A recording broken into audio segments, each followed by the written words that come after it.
सुंदरकांड श्रृंखला में दूसरे श्लोक से आज शुरू करते हैं। जात पवन सुत देवन देखा, जान कहूँ बल बुद्धि विशेषा। सुरसा नाम अहिन की माता, पठ इन आई कयों तेई बाता। देवताओं ने पवन पुत्र हनुमान जी को जाते हुए देखा। उनकी विशेष बल बुद्धि को जानने के लिए उन्हें सुरसा नाम सर्प की माता को भेजा। उसने आकर हनुमान जी से यहाँ बात कही। हनुमान जी जब लंका के लिए बढ़े, देवताओं के मन में संदेह हुआ। उन्होंने हनुमान जी की परीक्षा लेने के लिए माता सुरसा को भेजा। माता सुरसा आगे क्या कहती है?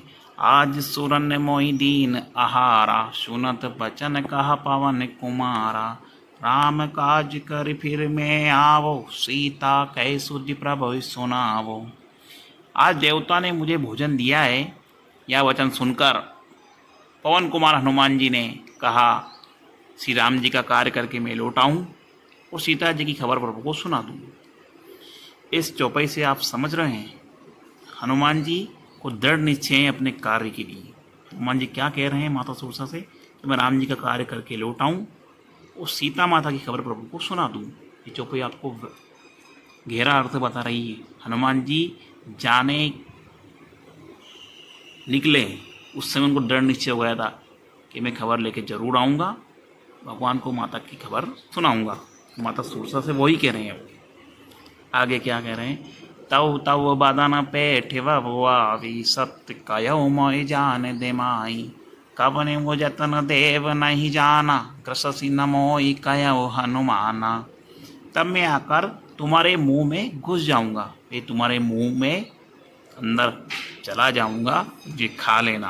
हनुमान जी माता से कह रहे हैं, हे माता, मैं सत्य कहता हूँ, अभी मुझे जाने दे। जब किसी भी उपाय से उसने जाने नहीं दिया, तब हनुमान जी ने कहा तो फिर मुझे खा ना ले। जो जन भरते बादन पशारा, कपित मुकीन दुगन विस्तारा। सोरा जो जन मुक्त ठयहूँ, तुरत पवन सुत बत्तीस हूँ। जैसे माता सुरसा ने योजन भर 4 कोस मुँह फैलाया। एक योजन का 4 कोस होता है। तब हनुमान जी ने अपने शरीर को उससे दुगना बढ़ा लिया। जैसे ही माता सुरसा ने 1 कोस का शरीर किया 4 योजन का, हनुमान जी ने उससे दुगना कर लिया, है ना, 8 कोस का, 2 योजन। उसने 16 योजन का मुख किया। हनुमान जी ने तुरंत 32 का योजन के हो गए। जस जस सुरसा बदन बढ़ावा, तास दून कपि रूप दिखावा। सत जो जन तेहि आनन कीना, अति लघु रूप पवन सुत लीना। जैसे जैसे सुरसा मुख का विस्तार बढ़ाती जाती, हनुमान जी उसका दुगना रूप दिखलाते। उसने 100 योजन 400 कोस का मुख कर लिया, 400 कोस का।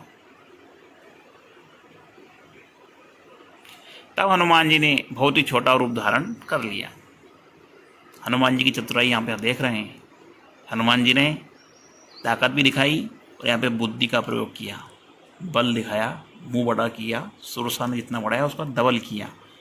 जब मौका आया अपनी बुद्धि का प्रयोग किया। यहाँ हनुमान जी आपको सीख दे रहे हैं, जीवन में जब आपको ताकत दिखाना हो उस समय आप ताकत दिखाइए, पर जब बुद्धि का प्रयोग की बात आ जाए तो उस समय बुद्धि का प्रयोग करके अपनी चतुराई से काम भी निकालना चाहिए।